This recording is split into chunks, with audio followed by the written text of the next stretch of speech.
Actes chapitre 1, de versets 1 à 8. Le thème ce matin, c'est « Vous recevrez une puissance ». Acte 1, du verset 1 à 8. Il nous dit ceci. « Cher Théophile, dans mon premier livre, j'ai parlé de tout ce que Jésus a commencé de faire et d'enseigner. Jusqu'au jour où il a été enlevé au ciel, après avoir donné ses ordres par le Saint-Esprit aux apôtres qu'il avait choisis. Après avoir souffert, il se présenta à eux vivant. Il leur en donna de nombreuses preuves. Pendant 40 jours, il se montra à eux, il parla de ce qui concerne le royaume de Dieu. Alors qu'ils se trouvaient en leur compagnie, il leur recommanda de ne pas s'éloigner de Jérusalem, mais d'attendre ce que le Père avait promis. Ce que je vous ai annoncé, leur dit-il, car Jean-Baptiste a baptisé d'eau. Mais vous, dans peu de temps, dans peu de jours, vous serez baptisés du Saint-Esprit. Alors que les apôtres étaient réunis, ils lui demandèrent, « Seigneur, est-ce à ce moment-là que tu rétabliras le royaume pour Israël ?» Il leur répondit, « Ce n'est pas à vous de connaître les temps ou les moments que le Père a fixés de sa propre autorité. Mais vous recevrez une puissance lorsque le Saint-Esprit viendra sur vous. Et vous serez mes témoins à Jérusalem, dans toute la Judée, dans la Samarie et jusqu'aux extrémités de la terre, jusqu'au bout du monde. » Dimanche dernier, on a entendu le message, le sermon de Jacques qui disait « Il est vivant, il y a prêt, il y a là. » Si vous pouviez demander à Dieu, comme on peut faire tous les jours, mais admettons qu'il franchisse cette porte-là, et on pouvait lui demander, poser une question, « Seigneur, nous qui sommes ici, Seigneur, pourquoi as-tu décidé, pourquoi as-tu implanté cette église-là, ici au Sable-de-Lin? Quel est l'objectif, quel est le but, Seigneur? Pourquoi tu as interpellé un groupe de personnes pour commencer cette église il y a à peu près 30 ans, ici, dans cette ville? Quelle serait sa réponse? Que pensez-vous? On a un tas de réponses. Pour ci, pour ça. Mais quelle est la raison principale que Dieu a décidé d'implanter cette église ici, ou là où vous habitez? L'église où vous appartenez, là dans votre ville. Ici dans notre passage, vous vous souvenez de Luc, qui a écrit aussi l'évangile de Luc, qui porte son nom. C'est le même auteur, il a écrit aussi Actes. Luc, un médecin très connu de l'époque, a écrit son ouvrage en 2 volumes en fait. L'évangile de Luc et Actes des apôtres. En fait, il était un seul bouquin à l'époque, et après on a divisé. Le livre de Actes des apôtres, c'est la suite de l'évangile de Luc. Parce que dans son premier livre, Luc décrit que ce que Jésus avait commencé de faire et d'enseigner. Et maintenant, il raconte ce que Jésus est en train de faire maintenant. C'est la suite. À la différence qu'à l'époque de Luc, quand il raconte l'histoire de Jésus, il était sur terre.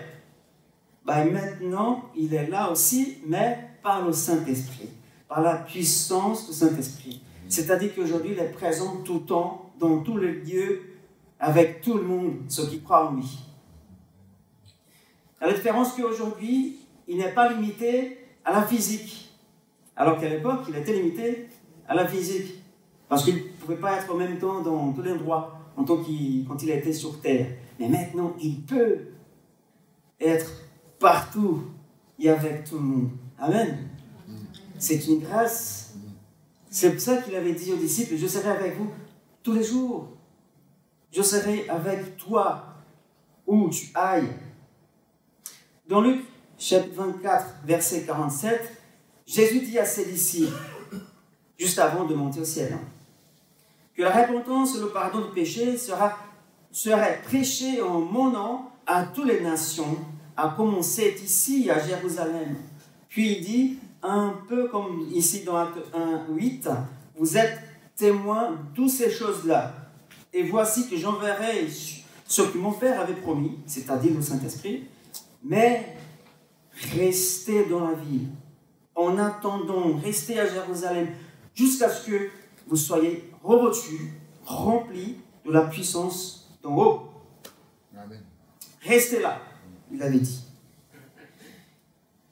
Et parfois, on a l'habitude de dire que l'obligation principale de l'Église est de partager l'Évangile, est de répandre l'Évangile dans le monde entier. Bah, ça c'est vrai, mais ce n'est pas la raison principale, ce n'est pas l'obligation principale. En fait, la principale obligation de l'Église est d'être digne spirituellement pour pouvoir partager. Et que nous sommes déjà spirituellement dignes de diffuser l'Évangile. Parce qu'on peut même avoir beaucoup de connaissances, qu'est-ce que c'est l'Évangile, qui est Jésus, et ça peut arriver qu'on n'est pas digne de le partager. Alors, tout comme les disciples de l'époque qui vivaient avec Jésus, même après qu'il est monté au ciel, ils étaient conscients de leur responsabilité de poursuivre le ministère de Jésus ici sur terre. Sommes-nous, mes amis, conscients de notre responsabilité et de notre tâche, déjà de vivre pleinement l'Évangile, mais aussi de le partager? Es-tu conscient de cela? Une fois que tu as reçu la présence de Dieu, le Saint-Esprit en toi, lorsque tu as donné ta vie à Jésus, es-tu conscient que tu es responsable de partager ce message? Mais d'abord, on voit qu'ici, dans notre récit, il y a eu un moment que les disciples ils devaient attendre. Il y a eu un temps d'attente pour pouvoir se lancer dans le projet de Dieu. Dans Acte 1, verset 8, dit qu'après avoir reçu la puissance Saint-Esprit, ils seront, à partir de ce moment, des témoins fidèles. Mais, avant tout cela, ils doivent attendre d'être revêtus de la puissance. Parce que la puissance d'en haut, elle est si cruciale qu'ils doivent vraiment l'attendre. Pas avec impatience, mais avec espérance. Ils doivent attendre avant de commencer à se lancer dans la mission mondiale que Dieu avait prévue pour eux. Parfois, on est impatient. On veut aller plus rapide, plus vite. On veut marcher plus rapide. Mais parfois, Dieu nous dit, attendez. Soyez patient. Avant de se lancer dans un projet de Dieu, il faut aussi un temps d'attente. C'est-à-dire, on ne va pas simplement s'asseoir, boire un café et croiser les bras. Ce n'est pas ça. Mais c'est un temps d'attente dans la préparation, dans la réflexion, dans la prière, dans l'écoute de Dieu pour faire ce qu'il nous demande de faire. Ce n'est pas du temps perdu si on attend. Les disciples, ils ont eu le privilège de rester encore avec Jésus pendant 40 jours, nous dit Luc, dans son évangile. 40 jours, Jésus se présentait à eux en donnant plusieurs preuves qu'il était vraiment vivant et aussi pour les enseigner encore et encore des choses concernant le royaume de Dieu. Ils étaient encouragés pendant 40 jours. Ils écoutaient les commandements, ils écoutaient de la bouche de Jésus comment ils devaient se comporter, comment ils devaient faire la mission. Mais il fallait attendre un temps de patience. Moi-même, j'ai déjà ça, c'est imprégné déjà dans mon caractère, la patience. Mais parfois, ça me manque aussi. Parce que comme vous, je suis un homme dans la chair. Surtout qu'on est derrière le volant. Ça nous manque la patience pour certains. Quand nous sommes arrivés en France, bien sûr, on a dû apprendre le français, vous savez bien. J'apprends toujours. Mais j'ai eu à un moment, à ce moment-là, une sorte de coupure dans mon rythme de vie, quoi. J'étais déjà pasteur où j'étais, au Brésil. Ceux qui ne savent pas, je suis brésilien. Alléluia. Et... pourquoi pas?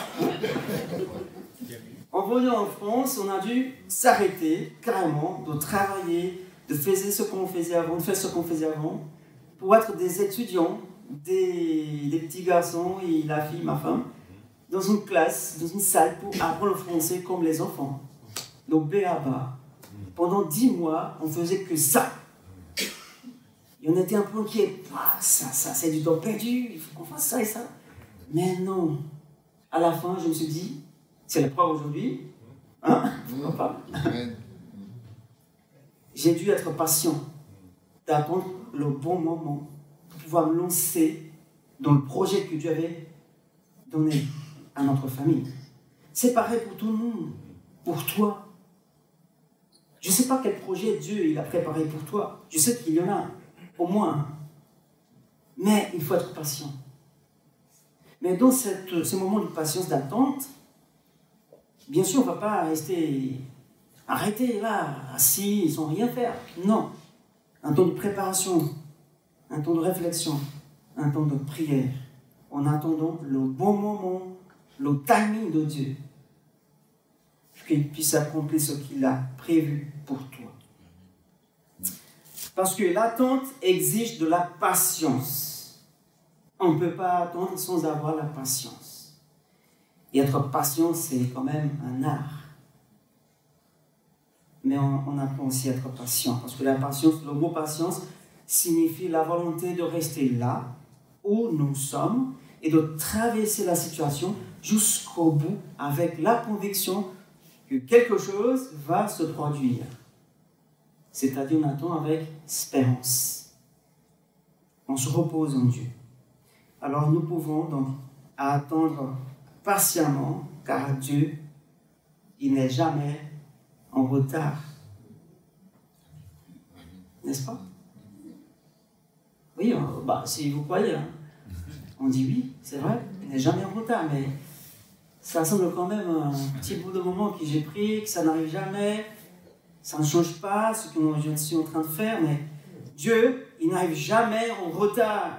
Par exemple, dans le timing de Marthe et Marie, les sœurs de Lazare, pour elles, Jésus était en retard, n'est-ce pas? Ils étaient inquiets, impatients. Ah oui, si tu étais là avant. Oui, voilà, elles étaient impatientes. Et dans le timing de ces sœurs-là, Jésus était en retard, mais Jésus a retardé sa venue, sa visite à Lazare pour la gloire de Dieu. Parce que c'était le timing de Dieu qui était décidé dans le ciel. Il est arrivé au bon moment. Il est arrivé pour glorifier le nom du Seigneur. Le temps que Dieu avait fixé de sa propre autorité, comme nous dit Jésus aux disciples. Imaginez-vous Job, par exemple. Oh là là, sa vie c'était dur. L'épreuve qu'il a vécue, il a tout perdu, sauf sa femme, ni sa foi. Dans Job 19, 25, Job, avec cette incroyable patience d'attendre le bon moment de Dieu, il a pu écrire « Mais je sais que mon Rédempteur vit, il est vivant et qu'il se lèvera le dernier sur la terre. » Alors, est-ce que tu sais que ton Rédempteur vit, qu'il est vivant? Il n'est jamais en retard. Non. Est-ce que nous avons vraiment cette certitude-là? Qu'il n'est jamais en retard? Si oui, comment on peut faire confiance? En raison, simplement, de son caractère, du caractère de Dieu. Parce que, comme il dit en Hébreux 5, 18, il est impossible que Dieu mente. Même dans Exode 23, 19, nous dit, Dieu n'est pas un homme pour mentir, ni le fils d'un homme pour revenir sur sa décision. Ce qu'il a dit, il le fera. Amen. Ce qu'il a décrété, il l'accomplira, dit la parole. Voilà les raisons pour lesquelles nous avons la possibilité de faire confiance vraiment en Dieu. Il n'est jamais en retard, il ne monte pas. Ce qu'il dit est toujours la vérité. Alors, pouvez-vous, par exemple, si on regarde nos amis qui sont là, dans la tente, pouvez-vous imaginer les conséquences si les disciples n'avaient pas patienté selon l'ordre de Jésus? Qu'est-ce qu'il pouvait arriver s'il était parti avant le temps de Dieu, le timing de Dieu? S'il était parti avant Pentecôte pour la mission. Pour moi, je pense que cela aurait été peut-être une catastrophe spirituelle. Peut-être nous ne serions même pas là aujourd'hui si les disciples n'avaient pas patienté l'ordre de Dieu. Imaginez-vous ça. Qu'est-ce que fait si on avance les choses, qu'on essaie de couper la volonté de Dieu? Il fait ce qu'on veut, ce qu'on pense être le meilleur. Aujourd'hui, les amis, si Dieu vous demande de rester, restez là. Patientez. Réfléchissez. Priez. Préparez-vous. Mais ne partez pas s'il n'a pas demandé. Ne vous lancez pas dans le projet que Dieu n'a pas encore demandé. Pas dans le bon moment. Ce n'est pas encore le bon moment, peut-être. Alors, si Dieu nous demande de faire quelque chose, si c'est de rester, on reste là. Jusqu'à ce que la promesse arrive. Parce qu'il ne monte pas. Dieu ne ment pas. C'est la première leçon qu'on apprend ici dans ce passage. La patience. Après, ensuite, on apprend quelque chose d'important aussi. Les disciples posent la question à Jésus, n'est-ce pas? Verset 6 de Acte 1.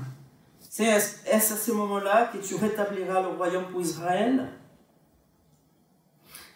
On imagine soit ils sont en train de penser toujours au royaume d'Israël sur terre, comme pouvoir, comme un pays suprême sur les autres, comme Rome était à l'époque, ou ils sont en train de penser vraiment au dernier jour. Le jour que le royaume verra pour vraiment établir ici sa domination sur terre. À mon avis, je pense qu'ils sont en train de penser plutôt à ce qui va venir plus tard. Parce que c'est quand même le contexte ici qu'on voit, parce qu'il parle souvent des apparitions de Jésus. Et les apparitions de Jésus, ça nous fait penser naturellement que c'est le début de la dernière étape du plan de Dieu sur terre. C'est-à-dire la venue du royaume de manière complète et définie ici sur terre. Mais cette question qu'ils ont posée à Jésus donne à Jésus l'opportunité de leur dire: mes amis, mes enfants, ne vous préoccupez pas du calendrier de Dieu. Occupez-vous plutôt de votre tâche, de ce que vous devez faire, parce qu'il y a encore beaucoup de travail à faire. Alors, ne réfléchissez pas trop à l'agenda de Dieu, mais fixez-vous sur la tâche qui est à vous, qui est à toi. C'était ça que Jésus était en train de leur dire. Après, ils ont bien compris, bien sûr.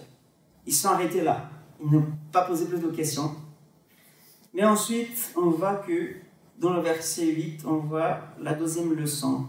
On apprend cette vérité de la manière dont les deux moitiés du verset 8, ils sont liés. Par exemple, la première moitié dit: vous recevrez une puissance lorsque le Saint-Esprit viendra sur vous.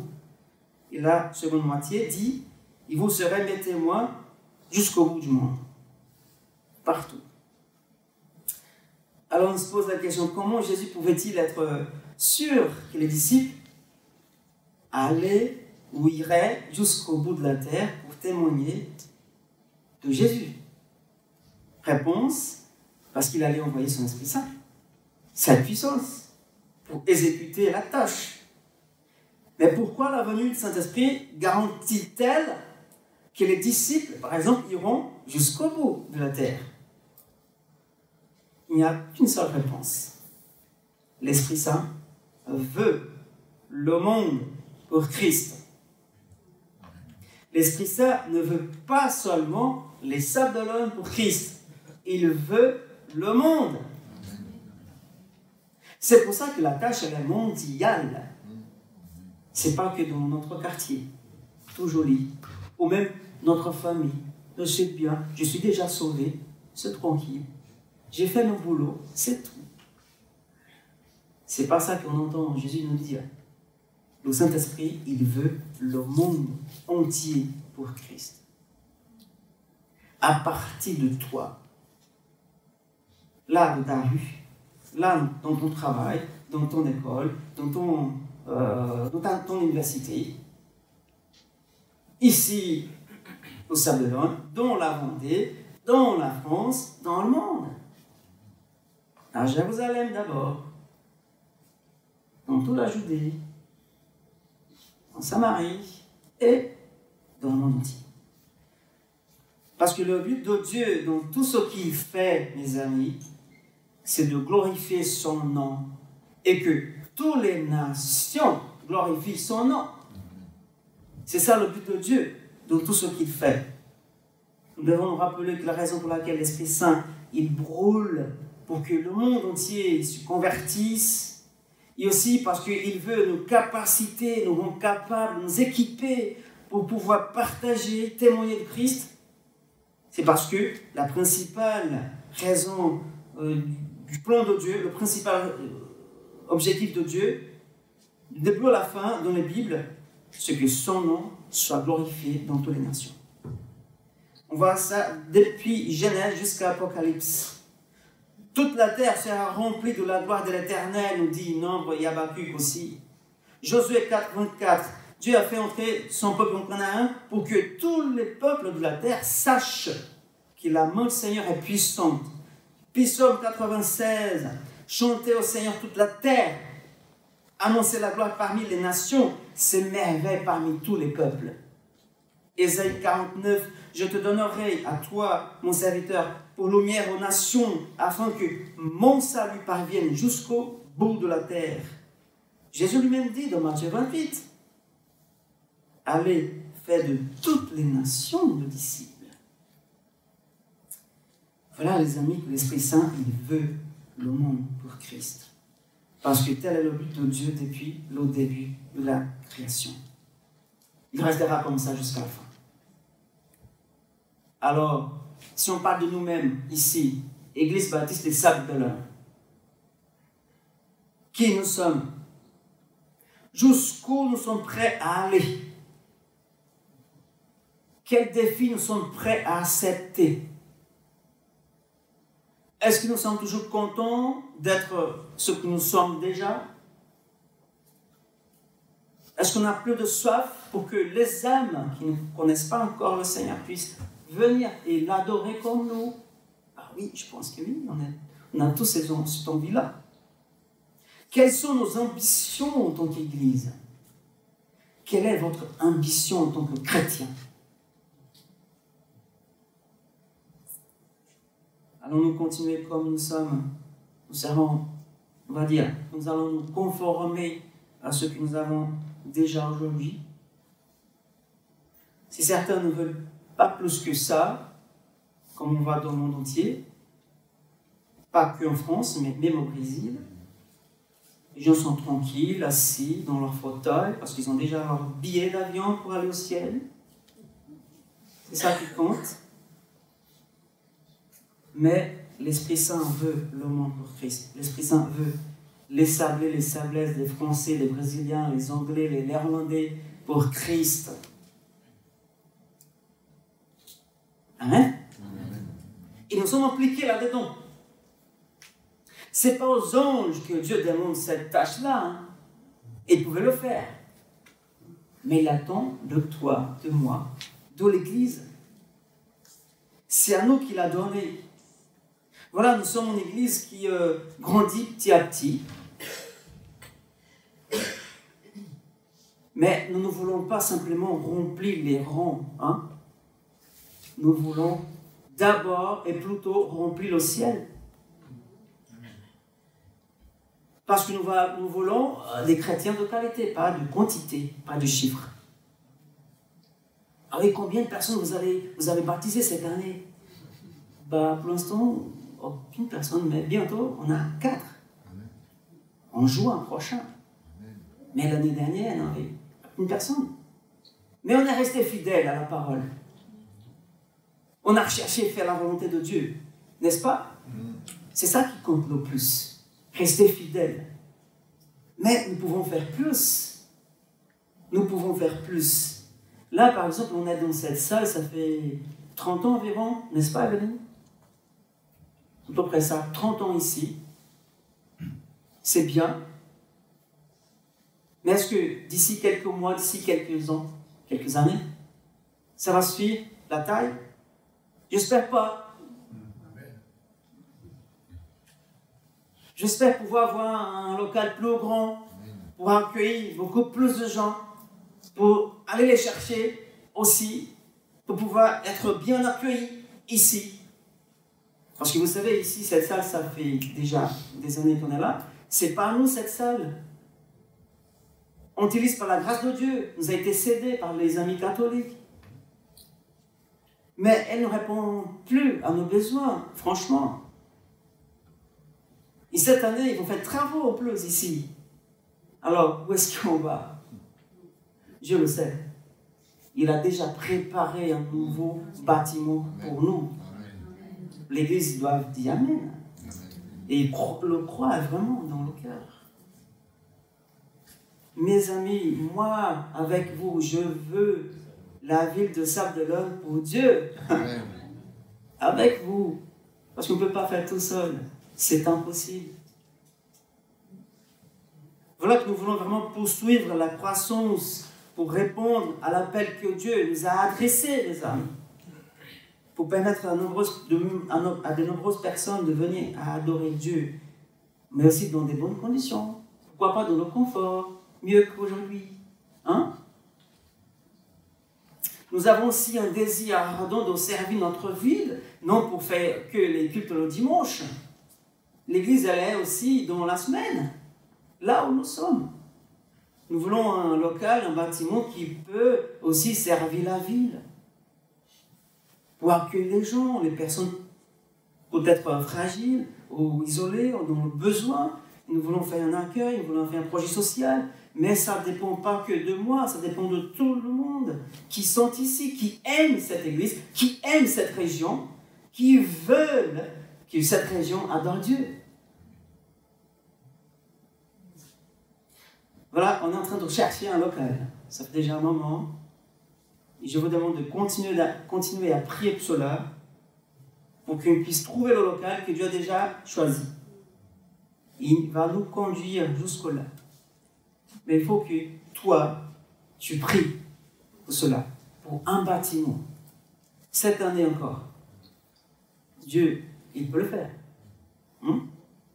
Si vous êtes en train de, je sais pas, de bouger en quelque part et vous voyez quelque chose, tiens, ça c'est quelque chose, vous pouvez nous rapporter à Claude Boucoras. Claude, celui-là qui est avec sa main levée, celui qui est le responsable pour chercher et regarder ailleurs. Mais si vous trouvez quelque chose qui, ça peut vous convenir, venez, il parle à Claude Boucoras. Amen. Voilà un beau projet que nous avons cette année. Mes amis, comme je disais tout à l'heure, Dieu, il pouvait même utiliser les anges pour partager cet évangile, mais il a décidé de choisir des hommes comme toi et comme moi. Des personnes simples, fragiles, avec peu de connaissances, mais avec un cœur ouvert et prêt à servir. L'Esprit Saint, il se sert des disciples pour attendre le monde. Attendre la personne qui travaille avec toi, quelqu'un de ta famille, ton voisin, ou quelqu'un connu dans la rue. N'importe, mais Dieu se sert de toi, de nous. Il nous dit, vous recevrez une puissance et vous serez mes témoins, dit Jésus. Si le livre des Actes enseigne quelque chose, il enseigne quand même, c'est que le Saint-Esprit veut attendre le monde, toutes les nations de la terre, par ton intermédiaire. Il pense à toi pour bénir là où tu es. Tant que les disciples, nos amis, et même nous aujourd'hui, les amis aussi, tant que les disciples ne porteront pas le message de Christ crucifié et ressuscité, je suis désolé, mais le pardon de péché au peuple, nous ne seront pas partagés.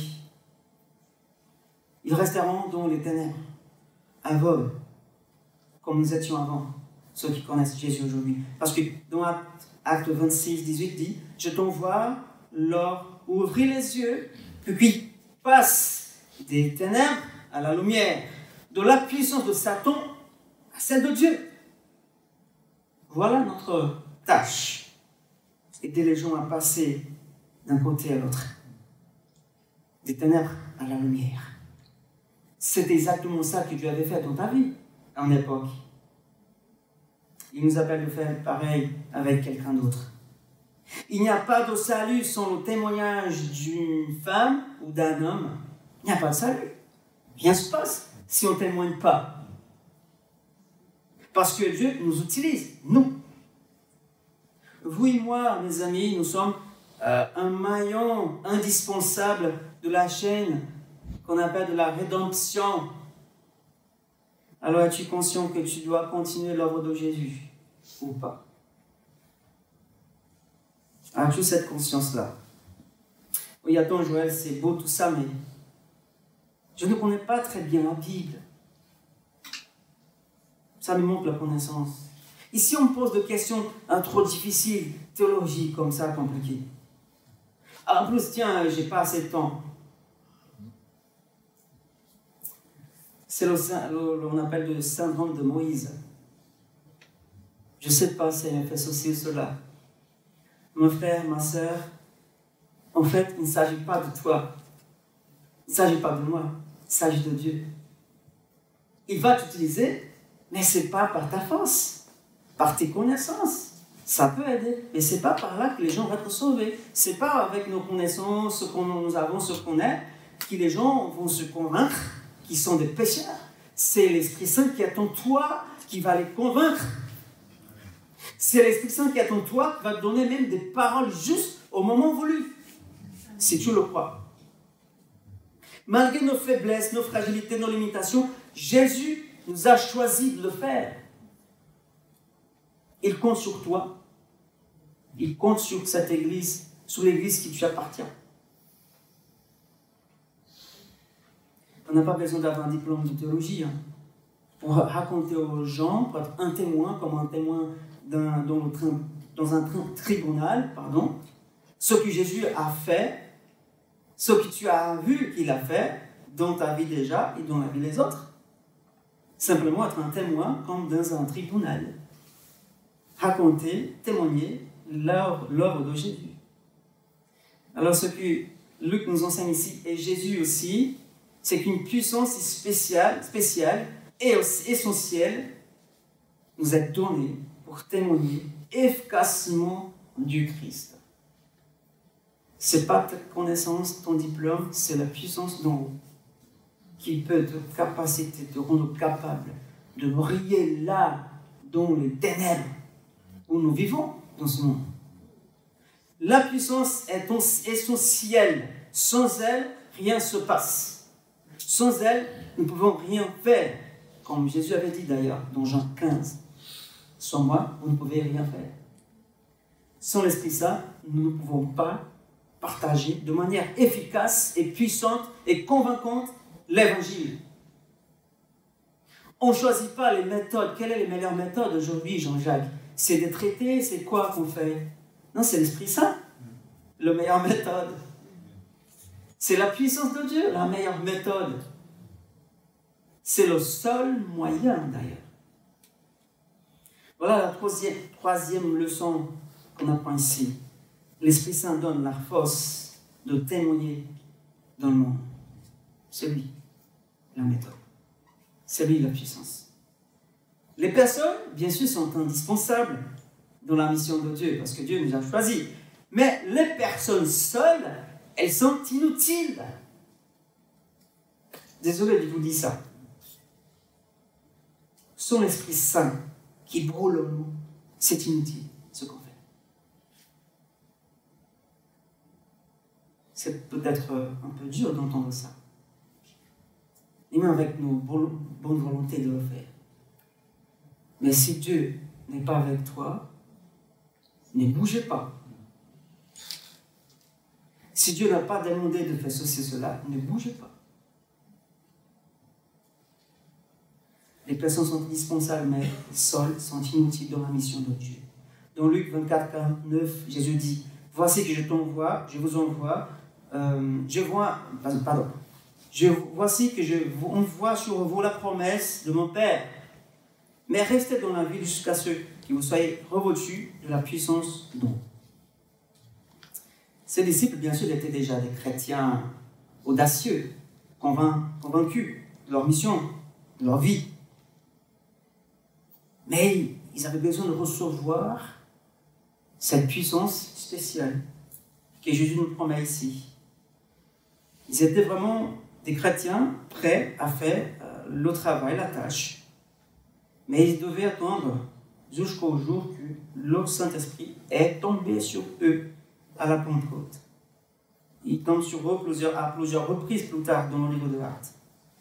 Mais comment imaginez-vous que ces disciples, pendant ces 10 jours entre-temps, ils étaient, on a déjà parlé de la patience, mais est-ce qu'ils étaient faibles, attristés, ou enfermés, ou quelque part? Est-ce qu'ils se sentaient impuissants, attristés? Est-ce qu'il leur manquait de courage avant Pentecôte? Ben, je ne pense pas. Dans Luc 24, 50 à 53, nous lisons, Jésus les conduisit jusque vers Béthanie, puis se leva, il leva les mains, il les bénit, et pendant qu'il les bénissait, il les quitta, et fut enlevé au ciel. Quant à eux, les disciples, après l'avoir adoré à ce moment-là, ils retournèrent à Jérusalem, remplis, nous dit Luc, d'une grande joie. Ils étaient constamment dans le temple, louant et bénissant Dieu. Jésus est parti, ils sont retournés dans la ville pour continuer d'adorer Dieu, pour attendre la promesse. C'est comme s'ils n'étaient pas assis tranquillement ou même enfermés dans une pièce. Ils avaient peur d'être tués comme Jésus avait été tué. Non, pendant 40 jours, ils étaient encouragés par Jésus. Ils continuent d'adorer, d'aller au temple, de prier, de bénir Dieu. Alors, que faisaient les disciples pendant qu'ils attendaient la puissance? Ils n'étaient pas immobiles. Ils ont bougé. Ils n'étaient ni enfermés, ni sans joie. Ils attendaient simplement. Alors, comment attendre la puissance? Nous attendons la puissance jusqu'à ce que nous soyons sûrs que l'Évangile est la puissance de Dieu. Romains 1,16. Nous attendons jusqu'à ce que nous soyons sûrs que le message de la croix est la puissance de Dieu. 1 Corinthiens 1,18. Nous attendons jusqu'à ce que nous soyons sûrs que nous sommes habités par le Saint-Esprit. Et cette puissance qui vient du Saint-Esprit, elle va être libérée de nos vies lorsque nous mettons notre confiance dans le message de la croix, lorsque nous prions pour l'aide du Saint-Esprit, lorsque nous obéissons l'ordre d'aller témoigner. Si vous voulez cette puissance, mes amis, nous voulons simplement la rechercher de tout notre cœur. Et nous devons ouvrir notre bouche aussi pour témoigner. Pour saisir chaque opportunité que nous avons dans la journée, dans la semaine, dans le quotidien. Quelqu'un avait dit que 3 choses sont nécessaires pour achever la grande commission et évangéliser le monde. D'abord, l'Église entière devait ou doit être impliquée. Ce n'est pas un petit groupe de mission ou le comité de mission d'évangélisation. C'est toute l'Église, elle doit être impliquée. Deuxièmement, un zèle évangélique était nécessaire dans la vie de chaque croyant. Ah, je ne sais pas évangéliser, mais le Saint-Esprit est en toi. Il y a certains qui ont un don vraiment pour l'évangélisation. C'est ça, c'est vrai, la Bible nous dit. Mais tous les croyants peuvent, ou ils peuvent évangéliser. De sa manière. Selon la volonté de Dieu, selon le dessein du Saint-Esprit. Troisièmement, un baptême de la puissance du Saint-Esprit était nécessaire. Si nous voulons achever la grande commission, ces trois choses sont nécessaires.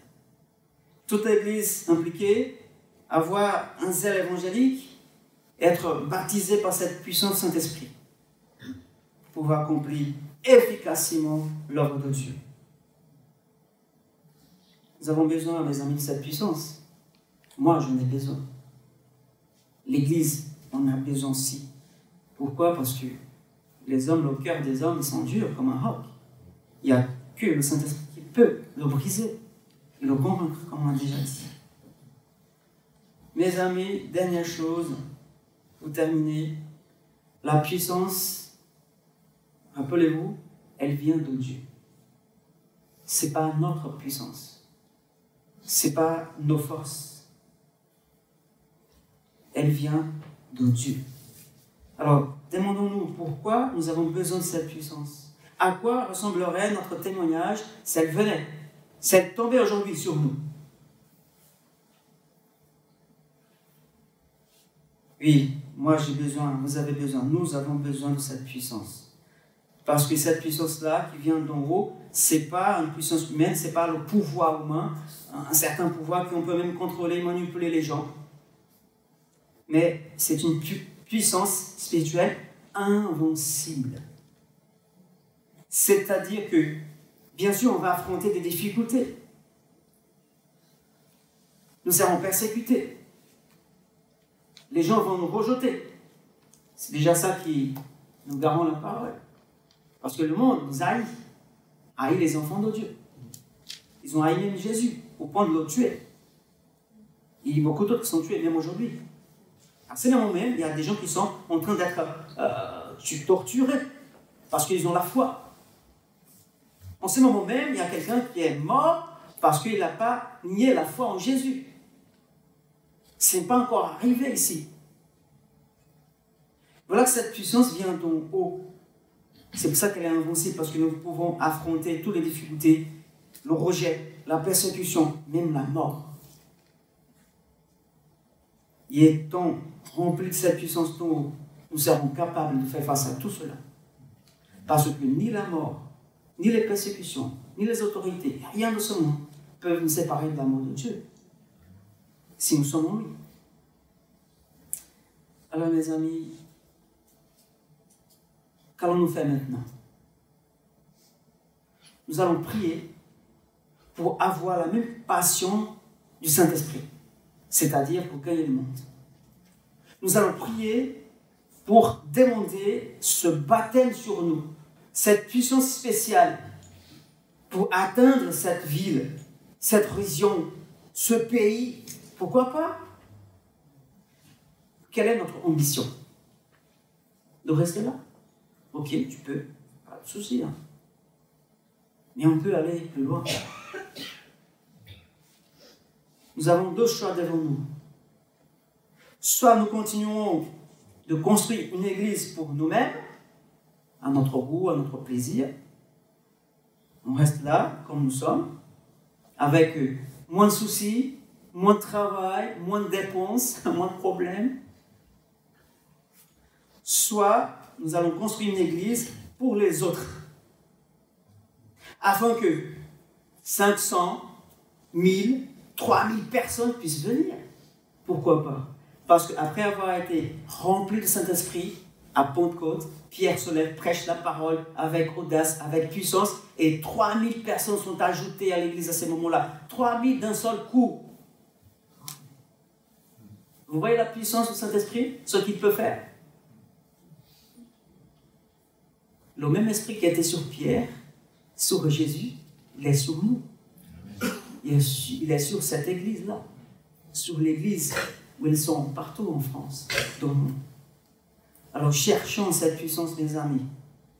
Parce que Dieu veut sauver, c'était déjà son désir dans Timothée, que tous les hommes soient sauvés. Pas que les Vendéens, les Français, les Brésiliens. Tout le monde soit sauvé. Cherchons, mes amis, sincèrement dans cette puissance pour attendre les personnes qui ne connaissent pas encore le Seigneur Jésus. En d'autres termes, cherchons à faire de la passion de l'Esprit Saint notre passion, la passion de notre cœur. Soyons prêts lorsque le vent de l'Esprit Saint va souffler. Sois prêt, toi. Parce que l'Esprit Saint, il va souffler. Je ne peux pas te dire quand, mais je sais qu'il peut et il va. Parce que c'est déjà son désir de sauver cette ville, cette région, ces gens qui sont là. C'est pour ça qu'il a implanté cette église ici. Il n'a pensé qu'à toi, il a pensé à tout le monde. Soyons prêts, mes amis. Soyons prêts et soyons des témoins fidèles. Soyons des témoins fidèles. Parce que Dieu t'a sauvé. Il veut sauver d'autres. Et c'est à travers toi qu'il veut le faire. Amen.